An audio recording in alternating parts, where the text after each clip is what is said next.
What's up, guys? Bob Buskirk here again at ThinkComputers, and today we're taking a look at the Switch A10 full tower case from NZXT.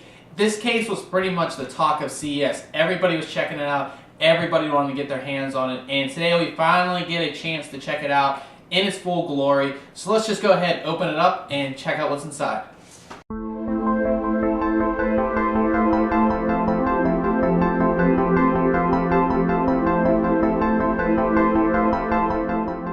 Now we're not going to do the total full unboxing on video, but I'm going to open it up and kind of show you how it's packaged. It looked like the UPS guy pretty much hated his job this day because there's a huge dent in there, but let's go ahead and open it up and see how NZXT packages this.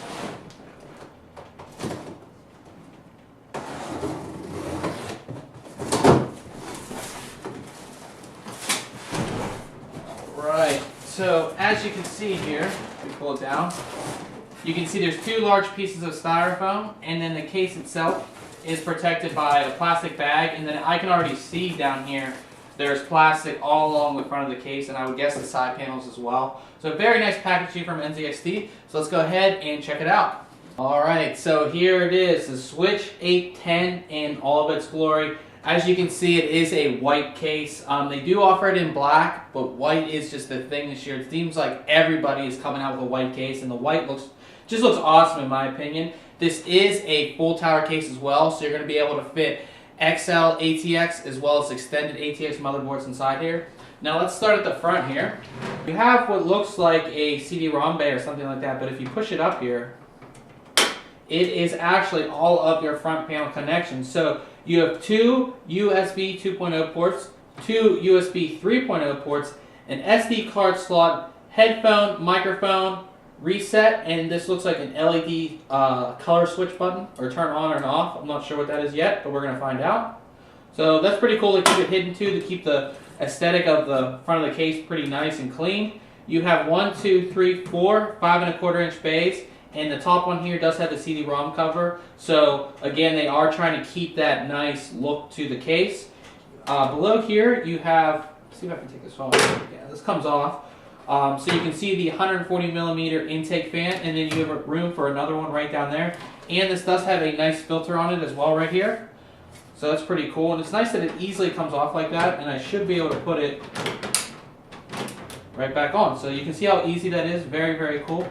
And down here is another filter for the bottom of the case. It's pretty cool, it comes out the front, makes it very easy to clean and everything like that. The side panel of the case is mainly your window, and what I like about this window is that it shows pretty much everything you're going to want to see inside the case. It comes down here at this angle, so you can kind of see some of your optical stuff, but not really, and it just shows your entire inside of the case. So you're going to be able to see your power supply, your motherboard, you know, your CPU cooler, everything is going to be visible, and I really, really like that about this case. On the back of the case here, you're going to see another 140mm exhaust fan. And what's pretty interesting about this, if you see these holes right here, or these slits as I like to call them, it makes it pretty cool that you can install different configurations of fans without having to worry about the exact size of the fan. You can move them up or down, however you want, however they're going to fit in here. That's very, very cool. You have 4 water cooling holes right here. They do have the rubber inserts, and they're pretty heavy duty. If you put your finger in there, they're not going to slide out or anything like that.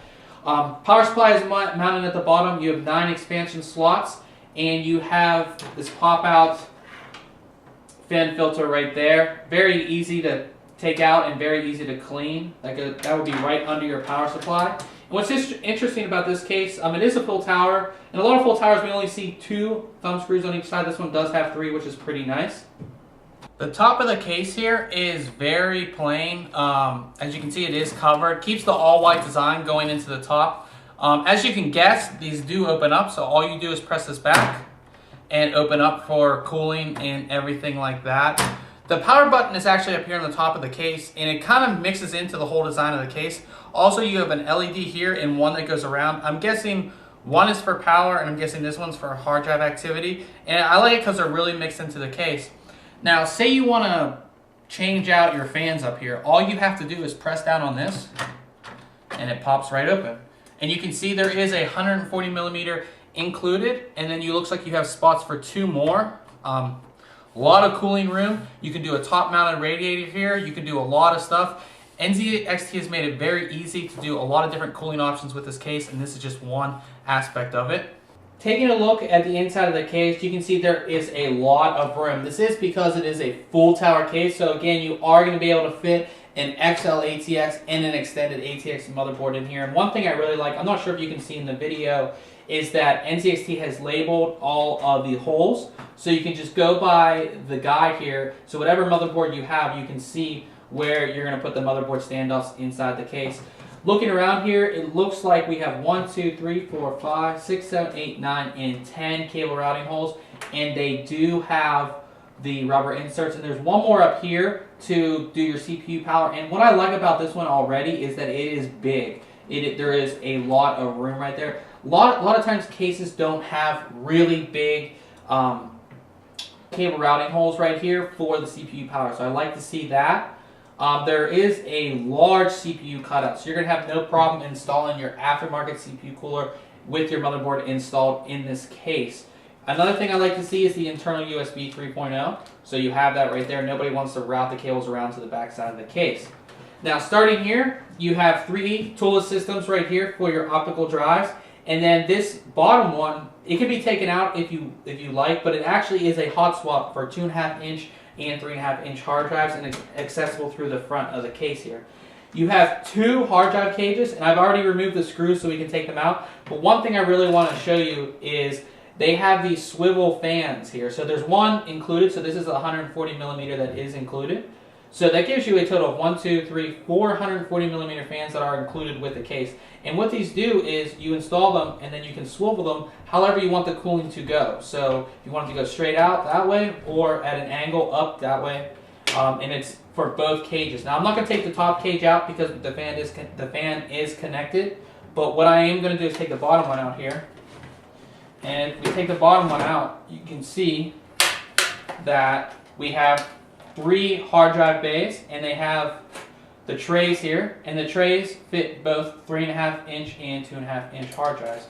Very easy to use. To slide back in, lock it into place, and put these back in. And again, as I said, I did remove the thumb screws, so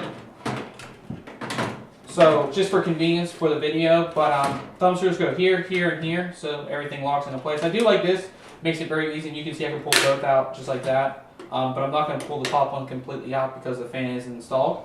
Looking at the bottom of the case, there is room for another bottom mounted fan. It's nice to see that. A lot of cases have been doing that, especially full towers. Moving over, you have the room for your power supply, and it has a honeycomb design for cooling, and it has these little feet here that will lift your power supply off the bottom of the case for better airflow. Moving up, you have 9 expansion slots, and they just use the typical design with a thumb screw. I like that much better than the tools designs. They usually hardly ever work. You have your 4 water cooling holes, and then you have your 140 millimeter exhaust fan and 140 millimeter top fan.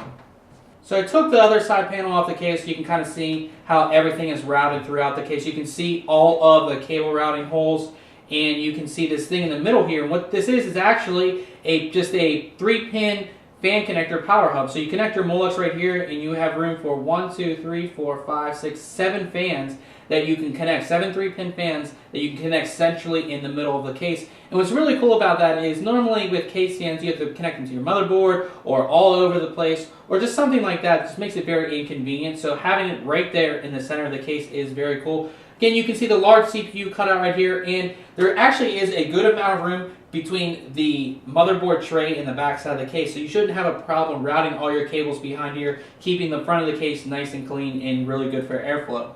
So this concludes our unboxing of the NZXT Switch 810 full tower case. Check back really soon on ThinkComputers.org for a full review, and remember, if you like our unboxing videos, make sure you subscribe, and if you like this video, hit the like button at the bottom. Catch you guys later.